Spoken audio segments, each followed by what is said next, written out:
So good morning, good afternoon, good evening, guys, based on the time zones you all are coming from. So guys, before we start with the session, can you all please give me a quick confirmation if you all can see my screen and hear me loud and clear as well?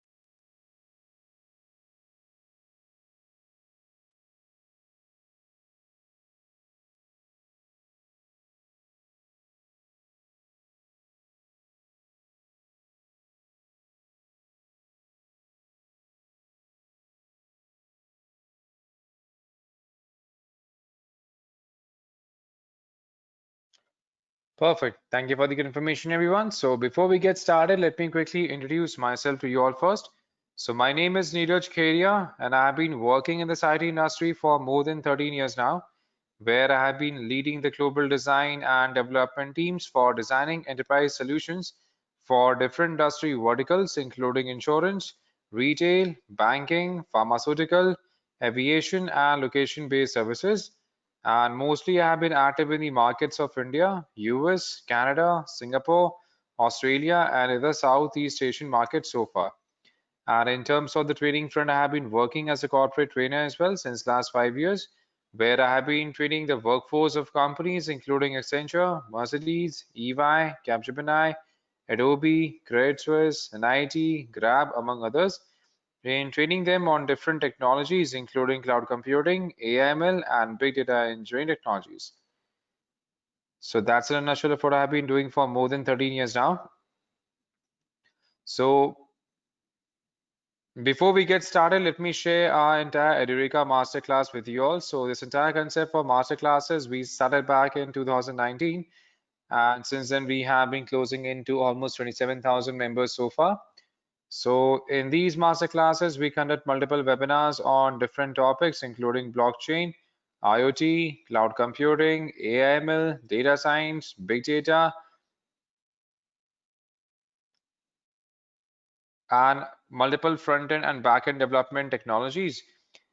And the best part about these webinars are they are absolutely free of cost, so they can be used. So that's why these are a good platform for anyone, for those freshers, for those who want to get started in their technology they are interested in, or even for working professionals to stay updated on what exactly is happening in the industry vertical that they are working on.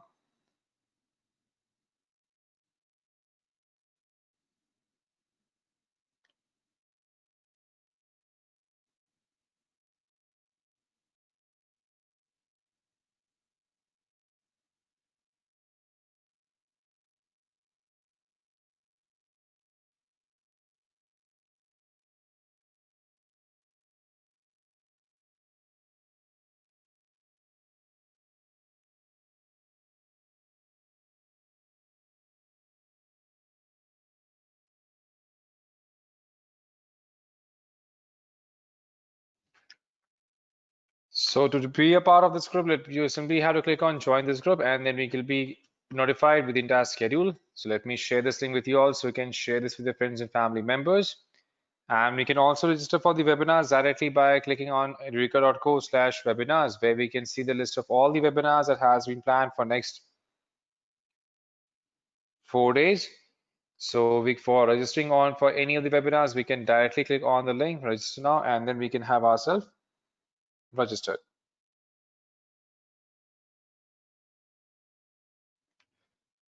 So let me share the same link with you all as well.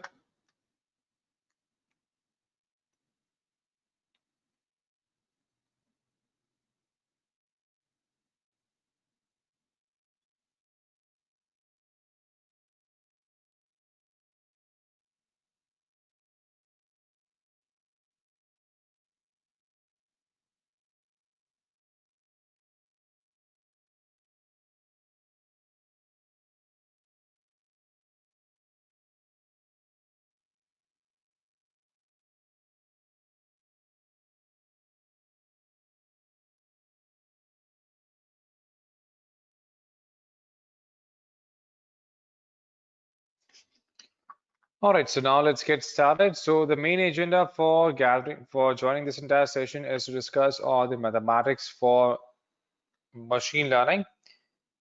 So when we talk about machine learning, again, ML is basically data intensive, and before we can get started working in the machine learning component, we have to know what exactly and how the data has to be manipulated. And for data manipulation, we have to know the mathematics, because at the end we have to apply the logics, and for that we have to know, okay, what exactly the logic is and how to work around it.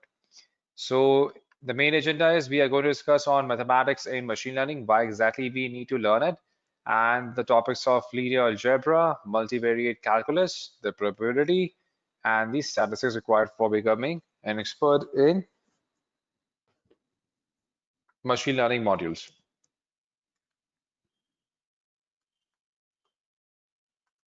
And remember, so to access the webinars, you simply have to join the entire certification program, and you'll be having the link to the entire content directly in the LMS that we can watch, and you can have it for lifetime. So first of all, let's discuss on why exactly mathematics is required in machine learning. So aspiring ML enthusiasts always ask, why learn maths? Computers are faster than us at calculations, so what's the use? So it isn't the calculations, it's all about how the math needs to be performed. And ML algorithms cannot infer knowledge until we tell it how to learn. A simple example, when we are training any kid, for example, now when the kid is going to appear for the examination, the kid has to know, okay, how to add two numbers. What exactly is 2 plus 2, right? How to add how to add two given numbers, how to perform the entire arithmetic calculation on these two numbers, then only the kid can solve the problems, correct? Even we have to understand, okay, how to walk, how to talk, how to sing, how to do any task. We have to have the training for that particular task, then only we can apply our own logic and get the task done, correct? Same way, systems, that means each and every bot, the systems needs to understand how exactly to complete a given task, then only they will be able to perform the task correctly, right?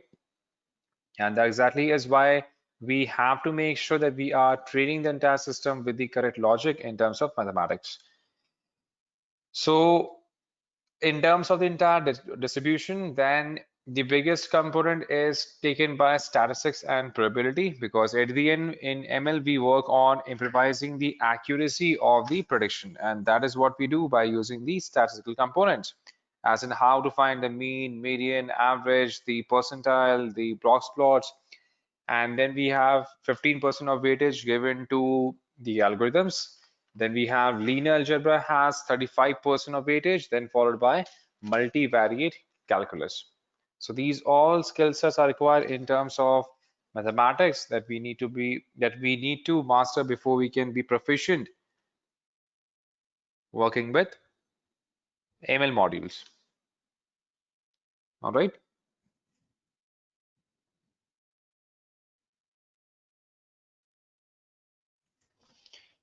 And then in terms of the entire distribution for the mathematics here, as you've seen how exactly the entire weight is defined. So let's get started on learning on the components of linear algebra.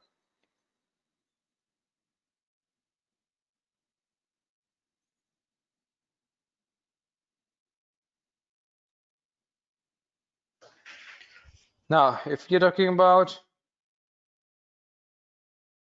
linear algebra, again, first of all, the chart again, basically here we have seen how exactly linear algebra is the most important component for any ML solutions, right? So basically it's a part of mathematics which is used the most in machine learning. It helps in optimization, and it helps in performing the entire operations of the data. So basically we can now it helps in optimizing data operations that can be performed on pixels such as sharing, rotation, and much more. And we can understand why linear algebra is such an important aspect when it comes to mathematics for machine learning.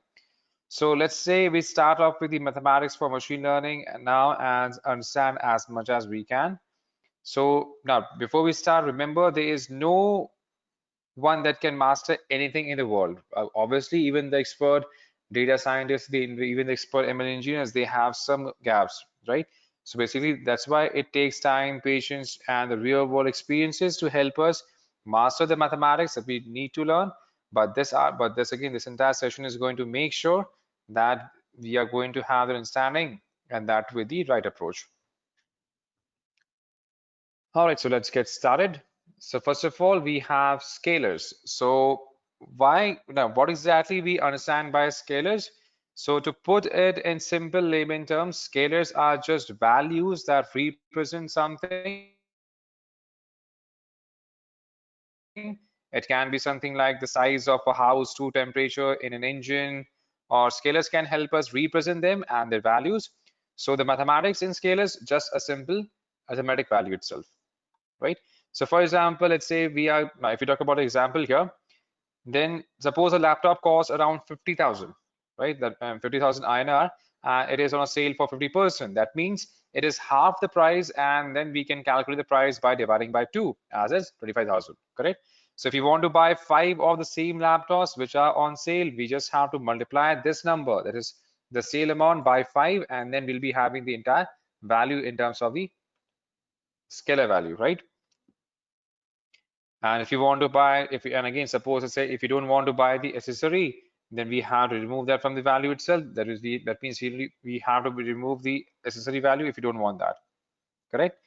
So in simple layman terms, again, it's a scalar value, simple arithmetic and nothing complicated. And that exactly is what we need to know about scalars.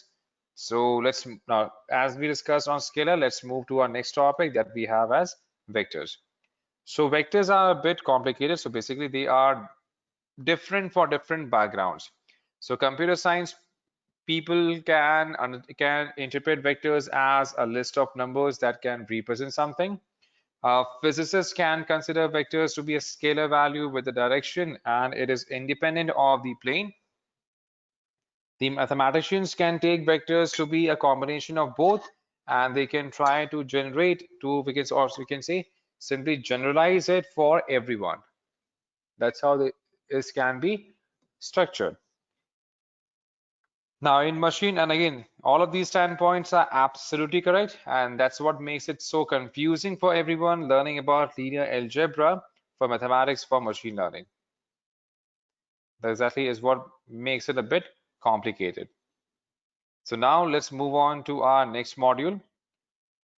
So basically, okay, if you talk about in the same concept in detail, then in machine learning, basically we usually consider vectors in the standpoint of a computer scientist. When the data is tabular consisting of rows and columns, data is again, and when a data is in the format of pixels, as in pictures, we consider them as vectors, because again there we define the entire vectors in the entire picture as well in multiple rows and column pixels, right? So that is also considered as a vector. And then we can, and that's our basically bounded to the origin and transform them to the matrices and perform operations that we are going to talk about at later point of time.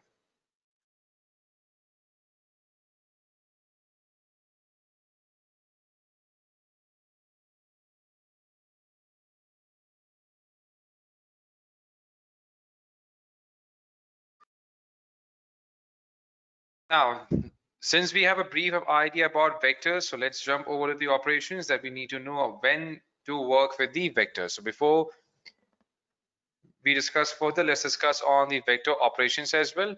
So operations on vectors can be applied only when we know what kind of data we are working with. Suppose we have a pixel data and we want to apply rotations, but end up doing something wholly different, then a model will not work because it is doing the wrong operations here. So to make sure that we know what exactly we are working with, we have to apply the required operations, correct? And then we have vector addition as in a dot product. So basically this operation is the addition of two different vectors, but it is not just a simple arithmetic value. It is actually the displacement that we achieve from the working of both of these vectors. The below diagram will help you understand better. As you can see, we have two different vectors here. So basically it is the displacement that we achieve from working with both of these vectors that we consider as a part of vector addition as a part of dot product. All right. So as you can see here, we have two vectors, v1 and v2, right? We have v1 and we have v2, and to add them and the effect together, for example, if v1 has values 1 and 2, if v1 has a value of 1 and 2, and v2 has value as 1 and -1 for the x and y axis respectively, the effective v1 plus v2 will have the value as 2, 1, which is to add the scalar values of these different vectors. And that's why this is called as a dot product. So first of all, are we clear on the concept for vectors and scalars and the vector operations till this point? Please give me a quick confirmation, everyone.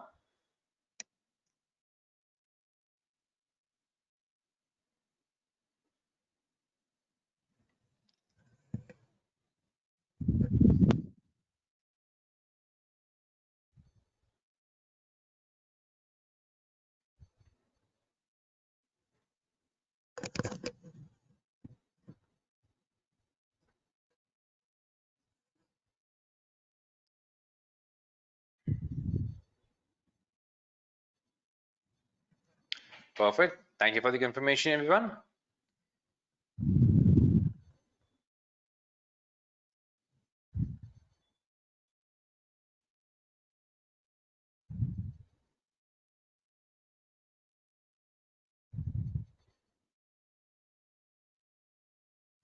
So Shilpa, so what exactly we mean by vectors? So with Shilpa, basically vectors are having two different values, both for the x-axis and both for the y-axis as well. That's why they are considered as a vector, and they are interpreted differently.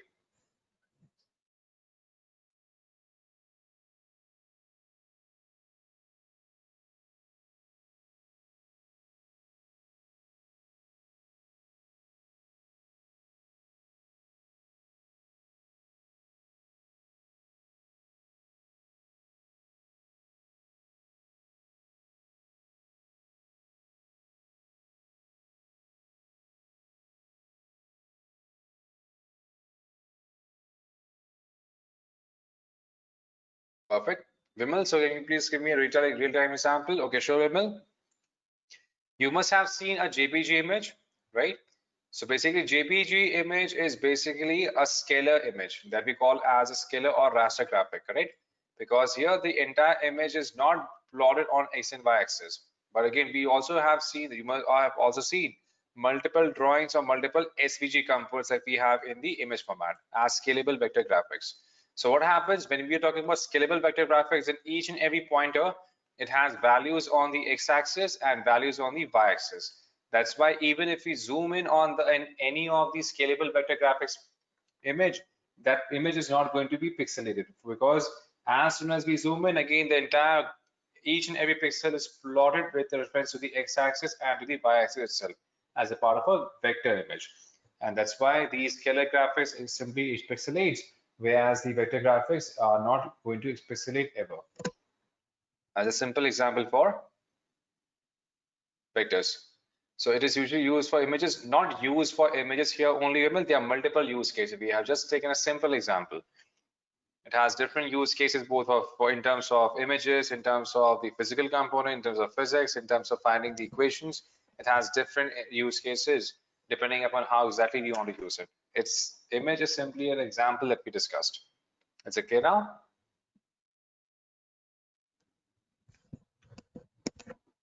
Perfect. Thank you for getting the information. I hope this is clear for you as well, Shilpa, as you had the same query.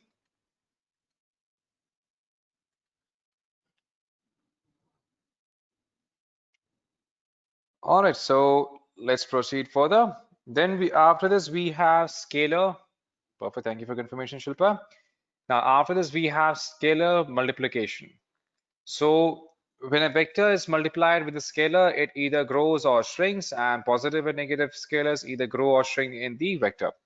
So if a vector is multiplied with a constant, it either grows or shrinks accordingly, as we discussed. And this can be used in something called as a shearing.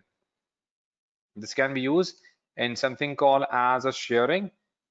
So we have something called as a shearing, which can be used as a part of scalar multiplication.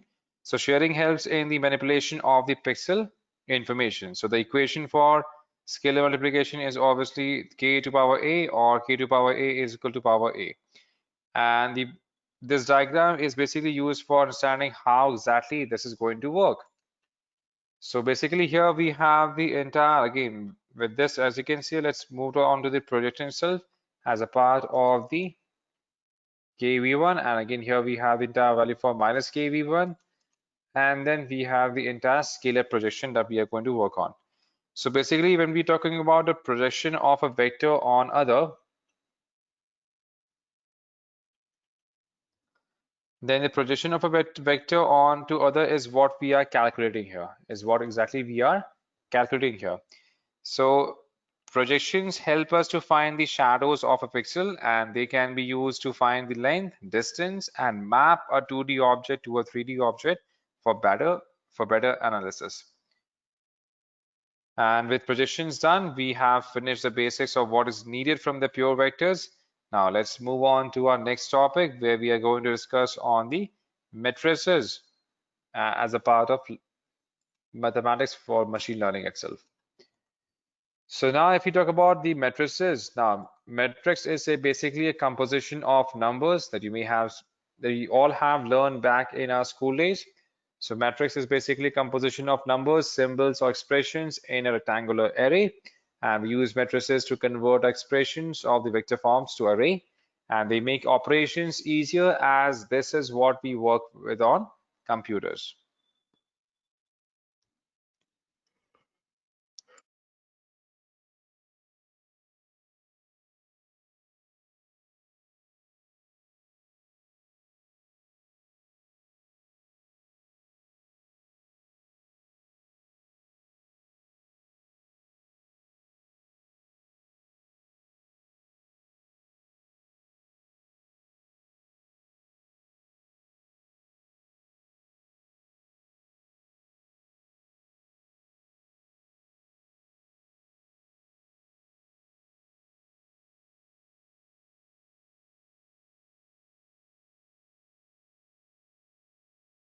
So that exactly is what we can define as a part of the entire equation matrices here. Suppose let's say we have two equations. We have 2x and 2y is equal to 10, and then we have the second equation as 4x plus y is equal to 18. This is our first equation, and right here this is our second equation, right? So basically if we multiply, now how exactly we are plotting this here. So basically if we multiply here both with, now if you multiply equation 1 with 1, right? Suppose here we will multiply this with 2, and then we multiply this with minus 1. We multiply the above equation with 2, and we will multiply the below one with minus 1. Then by simplification we are going to get 4x plus 4y is equal to 20, and here we are going to get minus 4x minus y is equal to minus 18. And then if we add the sum here, then we are going to get at the end we are going to get 3y is equal to 2, where we are going to get the value for y is equal to 2 by 3, right? Where we can say that x is equal to 13 by 3 itself, and that exactly is what we can plot here as a part of matrix.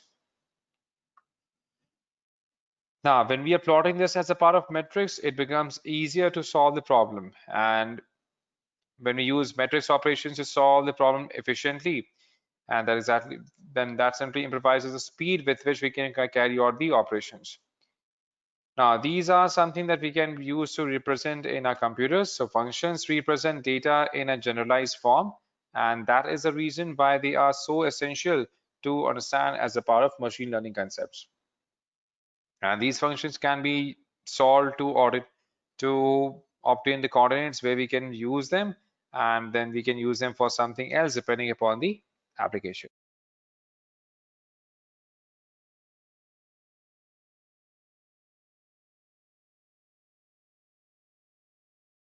Is this up?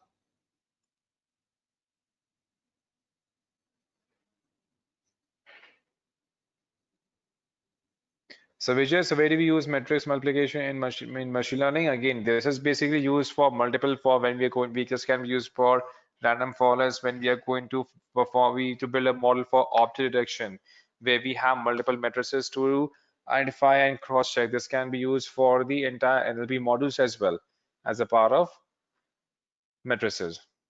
This can be used for both building the models for both object, as in the image, video, and the audio component problem statements. And Vimal, so how this linear algebra is used in ML? I hope this solves your query as well, Vimal. So let's suppose we are building an object detection model here. So again, there we have to define the entire pattern that we are going to look for. And that exactly is what we can find by using this entire matrix. All right.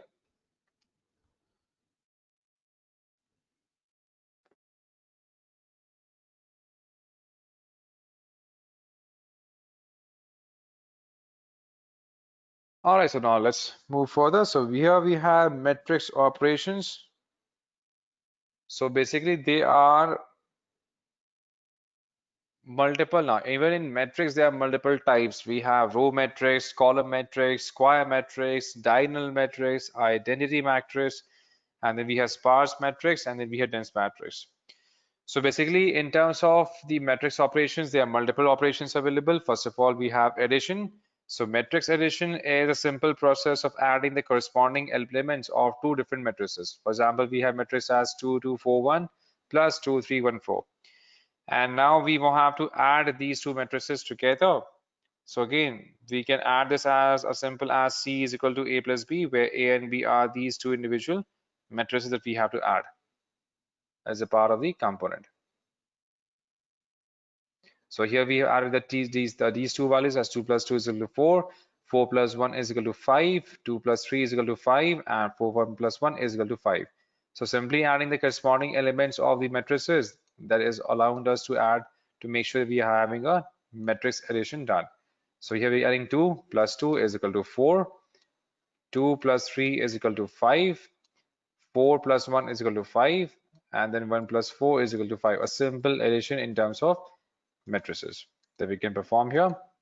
Same way here we can also work with the matrix subtraction. So here we can subtract the corresponding elements in this operation. So 2 minus 2 is equal to 0, 2 minus 3 is equal to minus 1, 4 minus 1, 3, and 1 minus 4, minus 3 as a part of simple matrix subtraction. And when we are working with matrix multiplication, so multiplying the rows of matrix 1 with the column of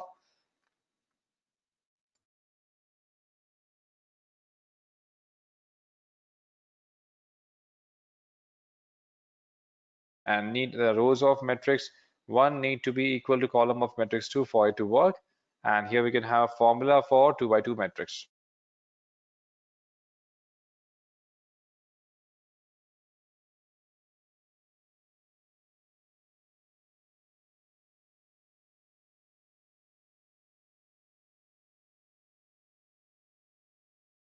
And the formula for 2 by 2 matrices, we have to first of all multiply A1 by B1, then we have to multiply A1, here we have to multiply the A12 by B21, and then A11 by A12, and so on, so that we can get the entire matrices available. For example, we have these two matrices that needs to be multiplied together. We have 2 by 2, 4, 1, and 3, 2, 3, 1, 4.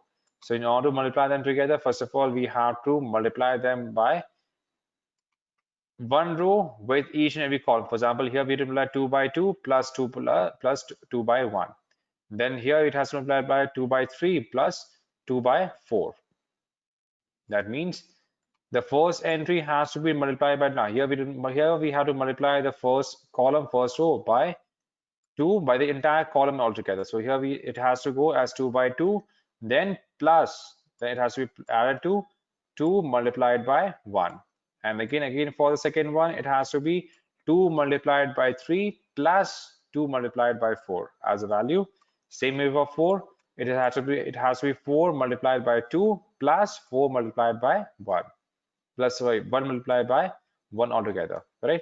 And then it has to be 4 multiplied by 3, and it has to be 1 multiplied by 4. That means each and every row has to be multiplied by each and every column altogether.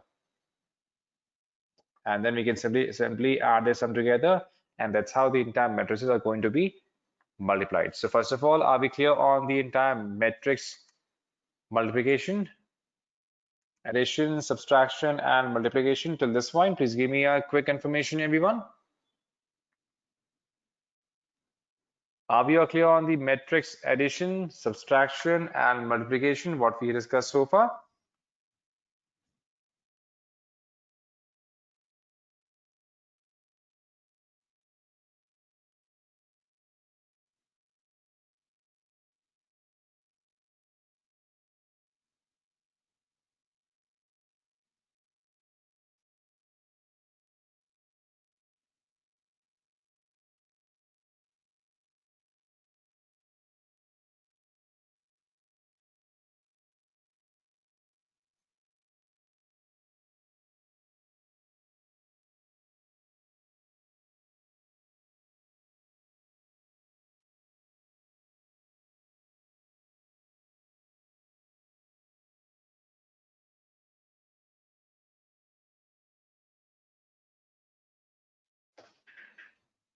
Perfect. Thank you for the confirmation, everyone.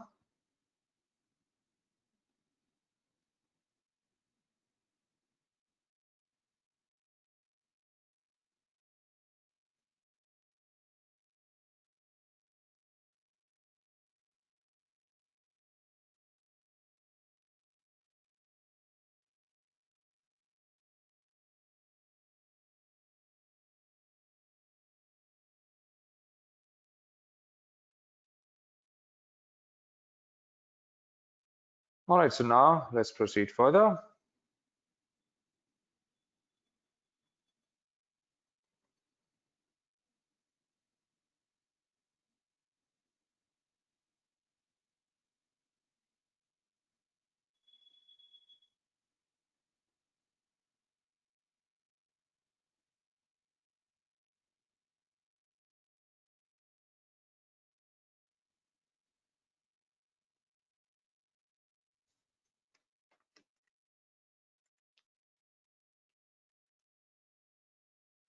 Shilpa, I can't understand. Okay, which part you're confused, Shilpa?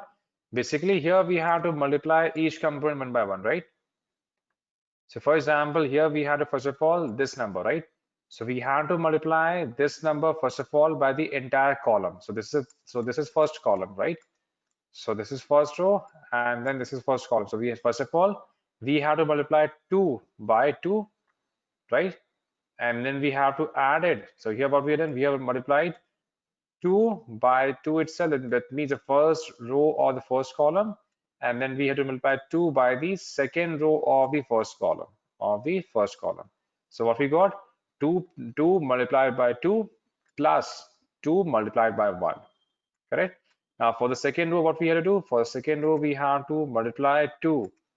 Again we have 2 here, right? So here we have to multiply 2 with the first row of the second column, that is 3, correct? So here we are going to multiply 2 with 3, and then 2 with the second column of the same, or second row of the same column as. So here we have 2 by 3 plus 2 multiplied by 4, and same thing we have to do for the other parts as well. Is it clear now?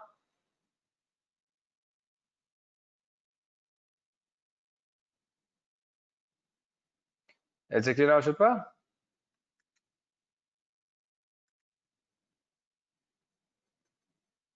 Yes, absolutely. That's what we are seeing here. So the end result is what? So 2 by 2, 4 plus 2 plus 2, 2 by 1 is 2, right? Same in 2 plus 2 by 3 is 6, and 2 by 4 is 8. So 6 plus 8, and that's how we have got the final results. Is it clear now? Perfect. Thank you for confirming. Now we are going to work with the other component. Now after multiplication, now we have the transpose of a matrix. So transpose is basically interchanging rows and column of a matrix. For example, here we have 2, 2, 4, 1, right? So the row becomes a column and the column becomes a row itself. That's how exactly it works. So we have row has been transferred to the column as 2 by 2, and then the second row has been transferred to the other column itself as a 4 by 4 matrix, and that is usually represented by a simple T, which usually flips the entire row and column as we define.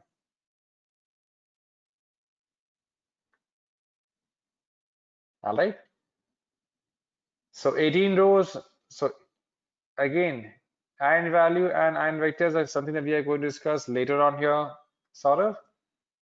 Not at this moment, because that is going to create confusion for everyone more than giving a clarity.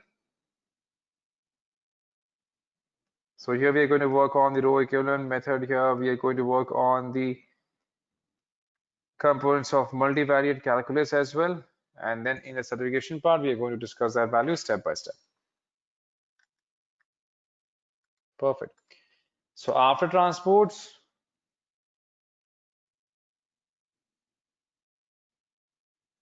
now here we are seeing how we can make use of the transpose. Now we have the determinant of a matrix. So basically it is a scalar value of a matrix and it gives us a product of eigenvalues of the matrix as a small overview. So basically the determination of matrix is a value of a matrix, especially if it tells you that the scalar of a matrix. So basically the determinant gives us the product of the eigenvalues of the in the matrix, and the determinant can be found by the following operations. So like we have the matrix here as A, B, C, D, E, F, G, H, I. And then now here for finding the determinant, here we are going to add to simply multiply the first column here as A multiplied by EF and HI, the second row, second column, as you can see here, and then we are going to subtract that by, and here we define then B multiplied by the DE, the DF, and the GI, and then C multiplied by AB. Sorry, we have going to multiply this by DE and GH.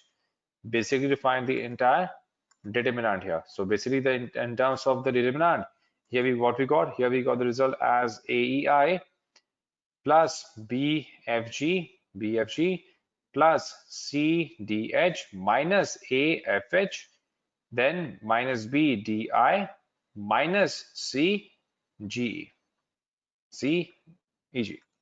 So as a part of the determinant that we get defined here. And then we have inverse of a matrix. So when the matrix is multiplied with inverse, it gives us an identity matrix. And inverse helps us in applying transformations efficiently. So some matrices do not have an inverse, which means that the information they hold is not reliable or they are very noisy. So, and in some cases, matrices do not have an inverse, which means that it is not possible to determine the value of the matrix, as the value of the matrix does not have sufficient data to help us finding the inverse value. That's why we cannot find the inverse for every matrix that we have. So 4 by 2 for 2 by 2 again, and for inverse, we can find by 1 by AD minus BC as we define the entire value for inverse. Same way for 3 orders and above, like we have ABC, DF, and GHI. So here we are going to find the value for EF and HI, like we have seen for determinant. Same way for DF and for HI, and so on.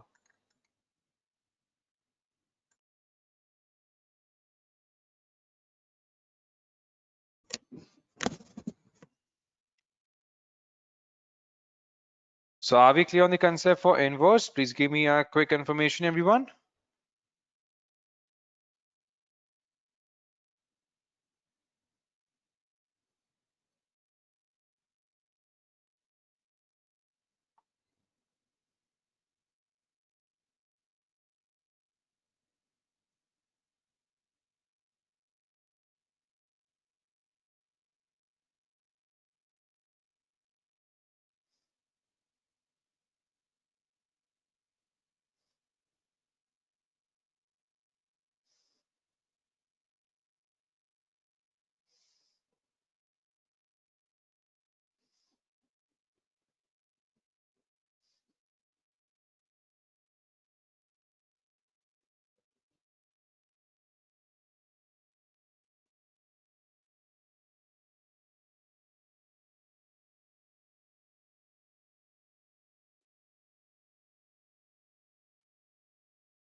Perfect. Thank you for the confirmation, everyone.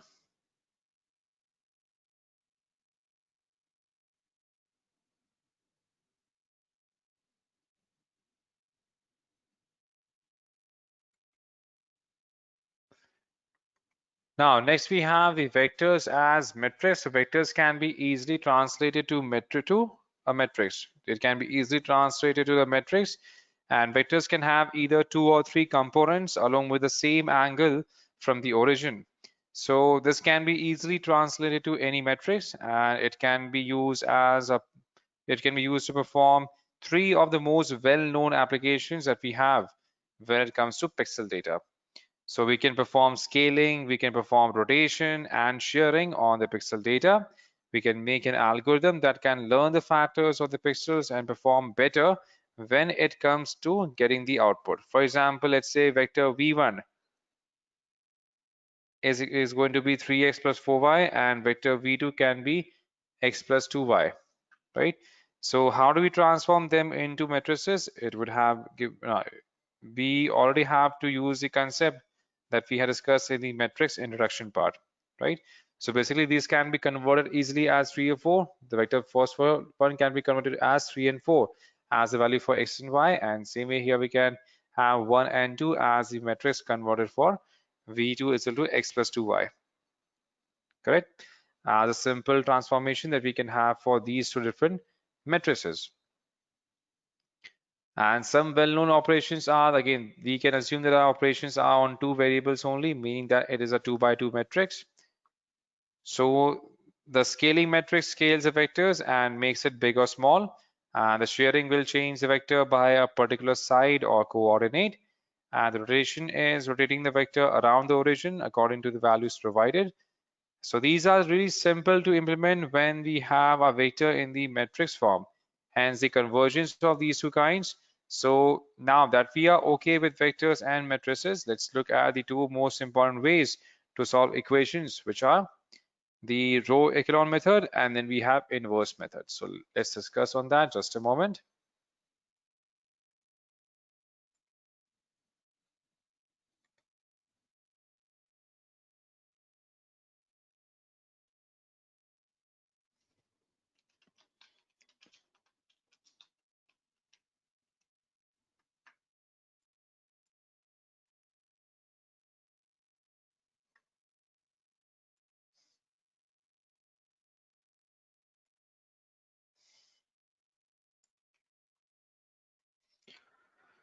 All right, so in terms of the vector as matrix, first of all, matrices can help us solve equations and obtain solutions.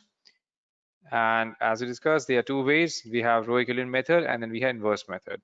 So row echelon method is basically, let's say, if we take some vectors in the linear equation form. In the linear equation form, like we have 2x plus y minus z is equal to 2. We have x plus 3y plus 2z is equal to 1. And then we have x plus y plus z is equal to 2. So now let's take them into a matrix form where we can obtain 2, 1, minus 1, 2, and then we have 1, 3, 2, 1, 1, 3, 2, 1, and then we have 1, 1, 1, 1 as a part of the entire matrix cell that we can define here. So step 1 is again, here we are going to make sure that we have now we should be having a finished matrix into its entire Euclidean format. So basically the main use of using this entire Euclidean format is we may have not noticed that if we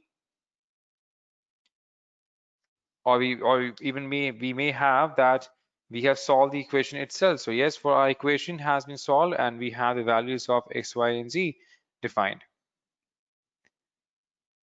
So basically here we can make use of this entire equivalent method to solve and find the values of the vectors. And there is another way to do the same thing by finding the inverse. So let's go on for that now in an article for mathematics and machine learning.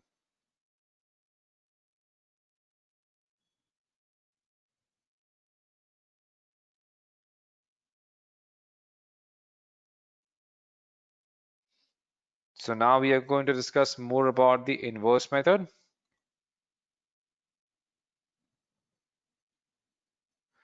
So suppose we have some equations as 4x plus 3y minus 13 and then we have minus 10x minus 2y is equal to 5. Then we convert that into matrix form, is going to be like this one: minus 4 3 and then minus 2y minus 10 2 is equal to 2 13 minus 13 by 5. So we know that again a dot b is equal to c. Thus, if we multiply both sides with the inverse of a, it shouldn't change the values of the equation, right? So there we are going to get the inverse of a when you multiply them both by inverse of a. Then we are going to value of the equations as a minus 1, and then we are going to get the a dot b and a minus 1 dot c. So now if we assume that b is the matrix whose value we can find, so it becomes easier for us to do that. So we can find the values of a and a minus 1, and then we can cancel out each other and give the value and give us an identity matrix. We are then left with b is equal to a minus 1 as the inverse value of a multiplied by c itself.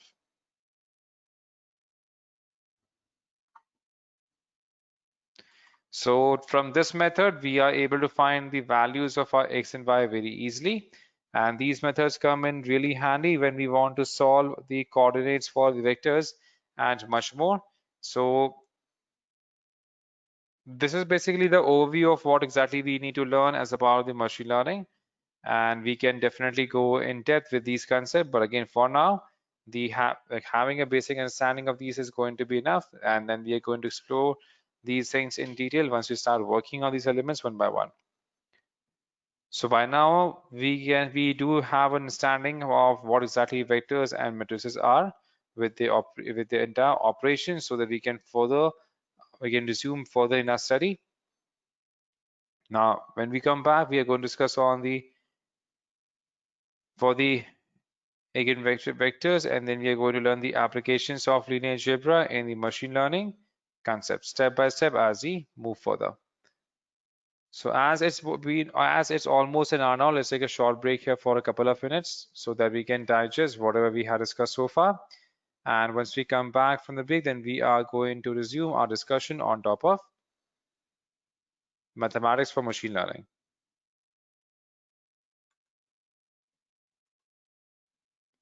So I'm just putting on the timer, guys, so that we can use this timer as a reference.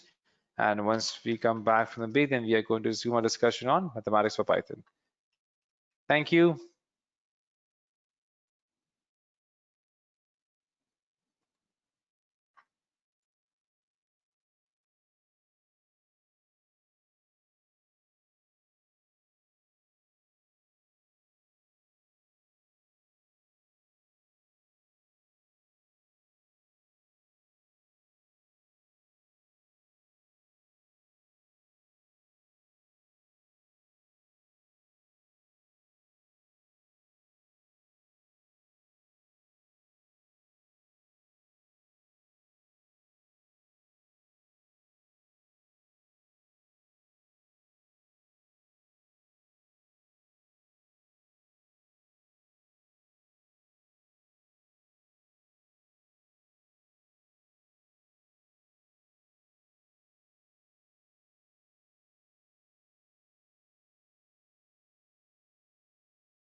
Hi everyone, are we all back from the break? Please give me a quick information, guys, so that we can resume.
Perfect. Thank you for the confirmation, everyone.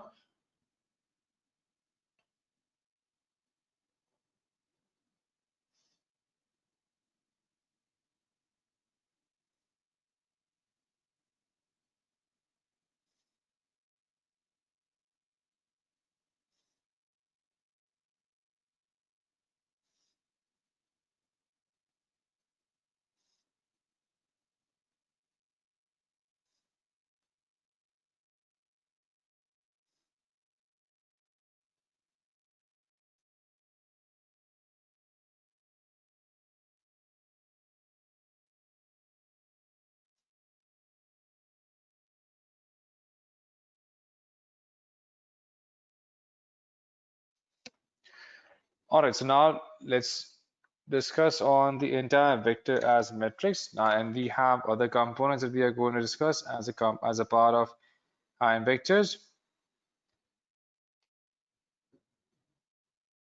Now, we have already discussed vectors as metrics, how we can make use of the entire component of vectors, how we can define the entire vector components. Now we have the entire concept for iron vectors. So basically, iron vectors and iron values.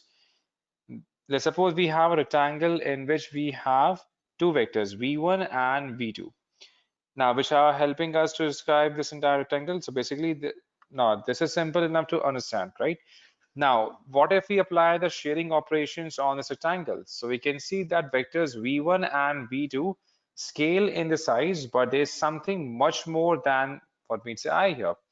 So the vector v1 has also moved its direction, but that is not the case with the vector v2. Not with vector v2, right? So even though the scaling of v2 has changed, the direction has not. The direction remains same. So no matter we apply scaling or sharing operations, the direction of vector v2 shall not change, and that is what makes v2 an iron vector. So basically that's an eigenvalue. It's basically a list of factors by which the vector transformations do not affect the direction of an eigenvector. And putting it into a definition, eigenvectors are those vectors that do not charge, or we can say that do not change its direction even if transformation is applied to them. And the list of values by which the transformations are applied on the eigenvector, and we have to make sure that the directions does not change in its eigenvalues. So basically, this helps us in having a quick understanding on what exactly eigenvector is. But what is the main significance of using eigenvector? So what exactly real purpose they do serve? So basically, there are multiple applications of the linear algebra in terms of machine learning that we are going to discuss. So first of all, the first use case is principal component analysis that we refer as PCA.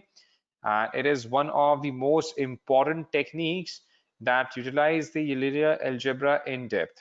So the main motive behind PCA is to reduce the dimensionality of the data using iron decomposition and matrices. And as we are going to discuss further on the entire PCA component, then we'll be able to see how exactly it is structured, right?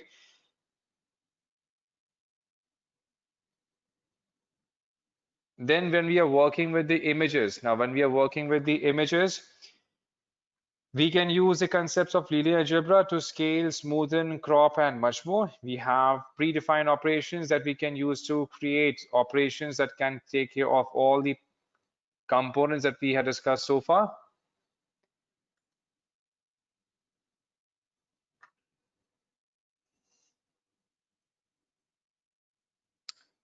Okay, we are query from someone. So use case of prime vectors, which are that is what we discuss as a part of PCA, as a principal component analysis that we discuss that make use of the ion decomposition and all the matrices, right? So when we are working with encoding of data sets, so basically this is another application where linear algebra is used, and we have inbuilt functions in many languages that help us in encoding the strings to characters or something else. And these functions are made using the linear algebra. Now, we may know about optimizing the outputs that we can get the most optimum values needed by a model. And there is mostly the use case of multivariate calculus, but there are certain times when we use even linear algebra equations, and more than can be used to optimize a model and the weights that yields the outputs. And a singular value decomposition, or we refer as SVD, it is basically another application which is of the same kind of PCA, but they are used for single dimensions. And this helps in the reduction of the noise. It helps in improving the quality of the information that is obtained from the dimensions and so on. And it uses the ion vectors and matrix factorization for the entire work process. Then we have the latent semantic analysis for natural language processing. So basically images are here. Here we can make use of the sparse matrices factorization with the SVD to give us the most important parts of the text document. This can be used for the NLP part. And then we can use deep learning. So where deep learning is also going to use the linear algebra because it works on optimization and more to give the best possible output by using the components. So that's why these all components are an integral component for machine learning models. And then we have multivariate calculus. So multivariate calculus helps in solving the problems of optimizing the machine learning model. So it is one of the most important parts of mathematics for machine learning. It helps us in solving the second most important problem that we face in developing machine learning models. The first problem obviously being the pre-processing of data, and the next one being the optimization of the model. And this helps us in optimizing and increasing the performance of a model and give us some of the most reliable results. So how does something that almost half of the class hated help us to solve such a problem? Let's break the entire component for multivariate into smaller components. So here we make use of differentiation. We make use of the entire components for the power rule, the sum rule, and the product rule, and the chain rule. So these all components are going to be defined here, along with the partial differentiation that is going to be part of this multivariate calculus that we are going to explore and explain in detail as a part of the certification itself.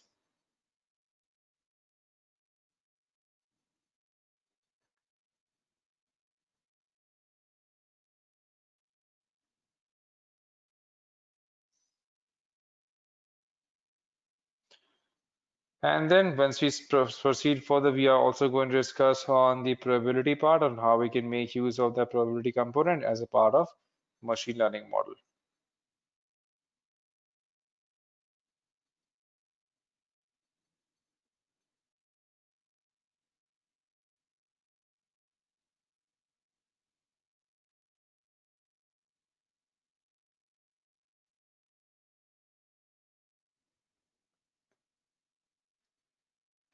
So where are we using the multivariate? Vijay, as we discussed, multivariate is basically used for the model optimization.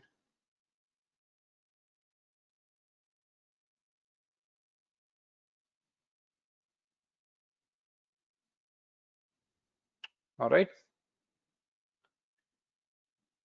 as a part of the multivariate calculus.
Perfect.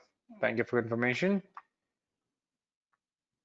All right, so I guess it's almost time now. So as a part of the entire continuation of the journey, guys, let me share this entire certification link with you all. So for the Python certification training for data science. So in this entire model, we are going to discuss in depth on how we can use Python, how the entire Python is structured, and which is going to help us in data science and in the ML models. Then we are going to learn about the sequences and file operations, deep dive on functions, OOPs, models, errors, and exceptions, the introduction to NumPy, Pandas, and Matplotlib, the data manipulation part. Then we are going to work on introduction to machine learning with Python, how the supervised learning is done, how we can work with dimensionality reduction, how the supervised learning is again done in the advanced manner, how to work with unsupervised learning, the association rules planning and building a recommendation system, the reinforcement learning, the time series analysis, the model selection, and the boosting as a part of the entire discussion. Let me share this link with you all so you can use it as a reference. And first of all, thank you so much for being a part of this entire session, guys. And first of all, thank you for being such wonderful and interactive audience like you always have been since the beginning itself. And if you really enjoyed today's session, then please do rate us excellent in the feedback form that I'm going to share with you all in the feedback form as a small token of appreciation for the hard work and time that we have put in. And let's connect at the same time in subsequent sessions so that we can continue our journey on the ML model that we have started today. So again, thank you so much for being a part of this session, guys, and have a great day ahead. Take care. Bye-bye.